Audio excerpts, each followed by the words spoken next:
Então esse vídeo é para falar um pouquinho sobre o DIU de cobre. Eu vou falar sobre as diferenças entre os DIUs de cobre e cobre mais prata, as suas vantagens e desvantagens e se eu indico ou não aí o DIU de cobre hoje em dia.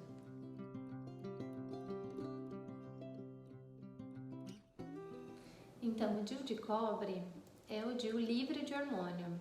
A maneira como o DIU de cobre inibe a gravidez é causando um processo inflamatório intraútero, tornando o endométrio, a parte intraútero, um ambiente hostil para o espermatozoide. Dessa maneira, o espermatozoide tende a morrer e não consegue encontrar o óvulo aí numa futura gravidez. Então, é dessa maneira que ele previne a gravidez. Nós temos hoje em dia o DIU de cobre puro, né, que é o mais antigo, o mais tradicional.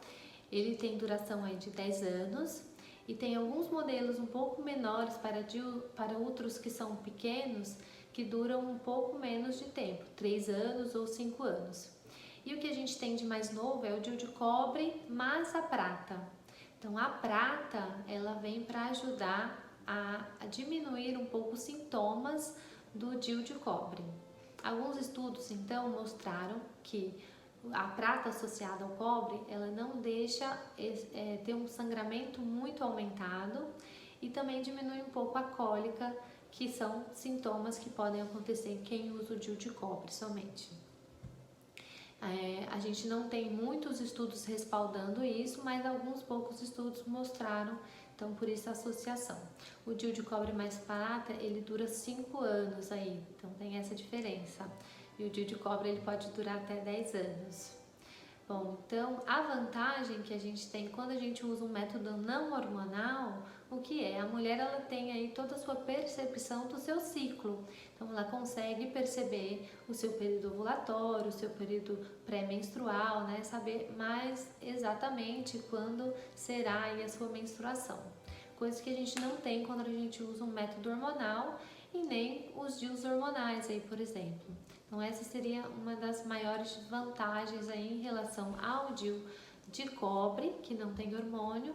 Então, para aquelas mulheres que gostam de saber como está funcionando o seu organismo aí. E também tem uma indicação muito clássica, que são aquelas mulheres que não têm nenhuma indicação de usar método hormonal.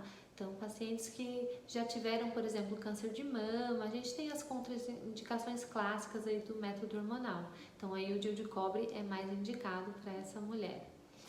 Bom, hoje em dia eu indico mais o DIU de cobre mais prata. A gente percebe que o sangramento uterino da menstruação não é tão abundante quanto a gente coloca só um DIU de cobre. E a percepção de dor também nesse período é um pouco menor com o DIU de cobre mais prata. Então a adaptação e a satisfação das pacientes com o DIU de cobre mais prata é maior. Então eu tenho indicado mais esse. Bom, eu convido você a participar aqui desse canal, a compartilhar esse vídeo e assistir os nossos vídeos aí sobre o DIU hormonal Mirene Cailina também, que tá aqui nessa playlist.